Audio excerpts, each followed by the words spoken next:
無限に挑戦。インフィニットの無限に挑戦。今夜はソンジョン君とホヤ君とドンウ君に日本でのコンサートの感想をお願いします。 성종입니다. 일단은 너무 많은 팬분들과 함께해서 공연을 잘 마칠 수 있었고요. 저는 또 공연하면서 에피소드 생각난다면 호야 형이 멘트하는 도중에 누워있는 게 제일 인상 깊었던 것 같아요. 그런 것도 재밌었고 또 7명이 함께 무대에 계속 오를 수 있다는 점이 너무 행복했습니다. ソンジョンです。多くのファンの皆さんと、ツアーをご一緒することができて、無事に、ツアーを終えることができました。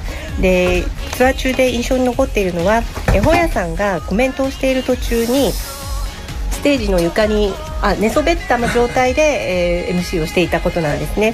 で、7人メンバーと一緒にステージを一緒にやり遂げることができてとても嬉しかった、幸せでした。 제가 누워있었던 이유는요, 그만큼 내 집처럼 편했다라는 뜻이었다고 할 수 있는데요. 저희가 이번 투어 때는 이전과는 다르게 일본어로 된 곡들이 굉장히 많았고요.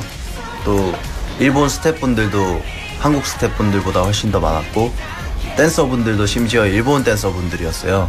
그래서 그만큼 저희가 이제는 머나먼 외국에 와서 공연하는 느낌이라기보다 정말 내 집처럼 편안하게 와서 이렇게 일본 스태프분들과 함께 어우러져서 호흡을 맞추는 게 그만큼 자연스러워지지 않았나 라는 생각이 들고요.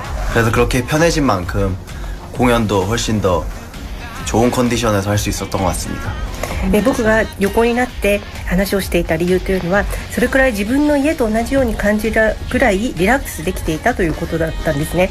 で、今回のツアーは、以前のツアーよりも日本語の曲がたくさん含まれていました。で、日本のスタッフの皆さんも韓国のスタッフの皆さんの数よりも多くて、ダンサーの皆さんも今回は日本の方々で構成されていたんですね。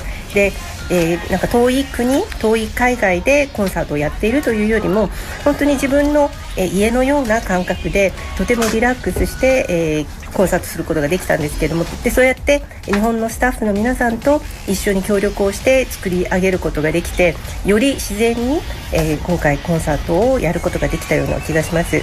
で、本当にそんなリラックスした気分で、やれたコンサートだったので、もっといいコンサートになれたんじゃないかなと思います。 네, 아레나 투어라는 게 굉장히 일본에서도 굉장히 큰 공연장이잖아요.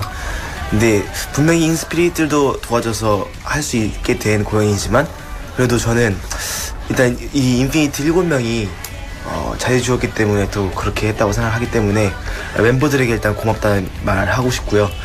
그리고 힘들 때 혹은 우울할 때 그럴 적마다 좀 멤버들이 좀 많이 도와줘가지고 저도 이렇게 열심히 할 수 있지 않았나 싶습니다. 감사합니다, 멤버들. アリーナツアーというのは日本でもとても大きな、会場の、公演場ですよね。で、間違いなくインスピリットの皆さんに支えられて可能になった公演だというふうに思っています。また同時にインフィニットの7人が一緒に頑張ってここまでやってこれたんだなと思ったんですけれども、そのような意味でメンバーのみんなにありがとうという言葉を伝えたいです。で、大変な時や苦しい時、落ち込んだ時はいつもメンバーが助けてくれました。で、だからこそ僕も頑張ることができたと思います。メンバーのみんなありがとう。ということで、お家にいる気分でリラックスした気分で、そしてメンバーお互いの支えがあってやり遂げることができたという日本ツアーですが、追加公演5月の5日6日2日間ですね、代々木競技場第一体育館で決まってます。そしてその前に4月29日日本では新曲もリリースになりますね。どんな曲が届くのか楽しみに待ってましょう。今夜はこの曲です。インフィニットジレンマ。